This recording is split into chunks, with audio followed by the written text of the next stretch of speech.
we're developing a society because of all of these different toxins known to affect brain function. We're seeing a society that not only has a lot more people of lower IQ, but a lot fewer people of higher IQ. In other words, a dumbing down, a chemical dumbing down of society. So everyone's sort of mediocre. That leaves them dependent on government because they can't excel. We have these people of lower IQ who are totally dependent. Then we have this mass of people who are going to believe anything they're told because they can't really think clearly. And very few people of very high IQ who have good cognitive function who can figure this all out. And that's what they want. So, you can kind of piece it together as to why they are so insistent in spending so many hundreds of millions of dollars of propaganda money to dumb down society. The secret organizations of the world power elite are no longer secret.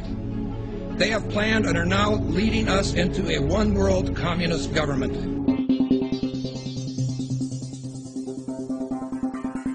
It's no longer a theory.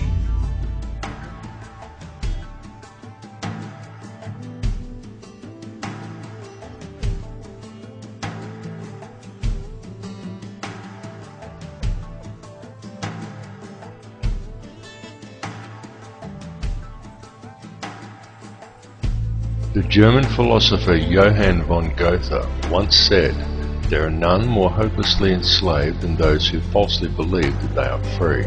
But few who hear the words ever realize that they are the ones to whom Goethe was referring. For the reality is that every person in the civilized world is enslaved from childhood. They are enslaved in a prison without walls or bars, and so few ever realize it, but all are enslaved nonetheless. And what the people of the world are enslaved to is a system of perpetual self-generating debt that is created for them wholly by design by private international banking interests. And the people are taught from an early age to just accept this debt because this is just the way things are. But the reality is that this is not just the way things are, but more the way things have been designed. And all one has to do is to glance around them at the state of the world today to realize that though this is the way things currently are, it is most definitely not the way things should be. The most powerful and useful tool a person can ever gain in their life is knowledge. For with knowledge comes wisdom and a deeper understanding. And real truth can be exhilarating because real truth will set you free. Now whether you believe in the Illuminati or not, whether you take the time to listen to so-called conspiracy theories or not, there are some things that should be clearly understood by all. These are not conspiracy theories by any stretch of the imagination. They are well documented, quite traceable, and very provable facts. And these facts are as follows. There is one ruling bloodline that exists on this earth. This ruling bloodline is very old. It is the same bloodline that has always ruled the earth ever since the days of ancient Egypt, and it is very pervasive. For example, many people think that anyone can get to be President of the United States, but the reality is that all US presidents have been Freemasons, and a large number of them are in fact related, and their lineage can be traced back to European monarchy, and in particular to the line of William of Orange. This elite bloodline can actually be traced back a good deal further than William of Orange, and even back as far as the royalty of ancient Egypt, and it is this very same bloodline that has ruled the earth ever since, and to which the British monarchy and the current US president can both ultimately be traced. Many people may be surprised to learn that US President George W. Bush is in fact the 13th cousin of Queen Elizabeth II, the current British monarch. Reverence for the royal bloodline and worship of Amun-Ra is still carried out in the world today, though it is veiled and secretive, but the symbolism remains true, as always, hidden in plain view. Adherence to such traditions is why each of the three city-states of London, Vatican and the District of Columbia all have their own obelisks. The London obelisk is also accompanied by two sphinx wrought in the image of Tutmosis, indicating that it is in London that the royal bloodline actually resides. The fact that out of all the pharaohs to choose from, the London Sphinx depicts Tutmosis is actually very telling indeed for a number of reasons, but that is another tale.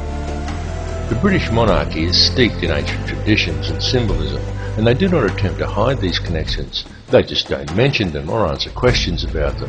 But the signs and symbols are right there for discerning eyes to clearly see, again, as always, hidden in plain view. Just a look at the royal coat of arms, the royal regalia and the coronation throne clearly demonstrates these connections. And the evidence linking these rulers to the one bloodline does exist. All the information to verify these claims lies within the public domain. It is up to each of you to connect the dots yourself. More importantly, however, is the fact that over the last 200 odd years there has developed behind this ruling bloodline another elite class, somewhat similar to a priesthood that remains hidden in the shadows. This shadowy priesthood is the money changers, the international banking elite, consisting of 13 very influential families, and it is this shadowy elite who ultimately controls things from behind the scenes. This control is achieved through covert manipulation of the global money systems and maintained through an intricate web of interconnected secret societies, through which control over the flow of all money, all resources, all food, and more importantly, all information through manipulation of the world's educational institutions and corporate media is also achieved. Many of these smaller secret societies are completely oblivious to the existence of the others, but all lead back to a round table of just 6 and ultimately to one at the very top that is populated by virtually a handful of individuals. It is this handful of very powerful men that controls all the other societies, and through them the heartbeat of the entire world. The society that sits at the very top was founded on Knights Templar traditions in Bavaria in 1776 by a man called Adam Weishaupt, and this is the Order of the Illuminati. The man who commissioned Weishaupt for the task was Mayor Amschel Rothschild, and it was done in order to carry out a plan conceived by Rothschild and the heads of 12 other families at a secret meeting that took place in 1773. These families included the Warburgs, the Schiffs and the Oppenheimers. The Illuminati has since become the most powerful society in the world, and in the last 230 years it has been instrumental in helping the Rothschild family accumulate over 1/2 of the world's total wealth, at the cost of quite literally millions of innocent lives. The hoarded wealth of this one family alone could comfortably feed, clothe and house every man, every woman and every child on Earth. And this is just one of the 13 Illuminati families.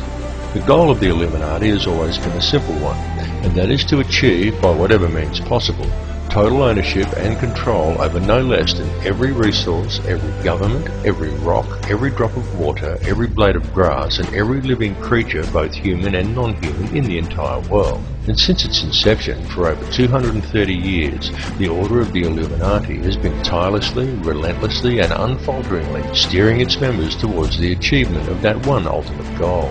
Through secrecy, they have so far been extremely successful in their endeavours. In fact, so much so that we are right now living in the time when they intend to see this long-spanned work come to fruition. The situation we are witnessing in the world right now is in fact the final endgame of the Illuminati. This is their big grab for ultimate power and mass depopulation. Some people claim that the Illuminati is a myth, and what is really to blame are organisations such as Zionism, but I assure you that this is not the case. It goes far deeper than Zionism, and such people have simply limited the scope of their vision. They have locked onto an answer that supports their beliefs and have refused to delve any deeper. They are not seeing the bigger picture.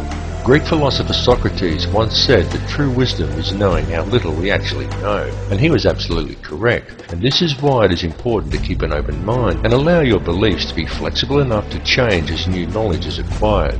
And it is important to listen to all the information and not to just that which reinforces your beliefs, because this conspiracy goes very deep, and Zionism and the Jewish influence over the money system is merely one layer of it. It goes still deeper even than the Illuminati. Those who we know as the Illuminati are merely the shadowy controllers. The plan that is unfolding in the world today is indeed an old one, and it is a plan that is very complex, but not so with the system of control that is in place to blind the people to its existence. This system of control just appears to be complex, but in reality it isn't. In reality, it's very simple, and it's very fragile. However, it is its apparent complexity that has kept it so well veiled, and it has also been kept very well hidden by constructing a conspiracy culture to breed around it, and by then promoting an air of endless ridicule towards such concepts. Indeed, the creation and proliferation of such a culture and promotion of constant ridicule towards it has been one of the Illuminati's most valuable assets in obscuring the reality of the society's existence.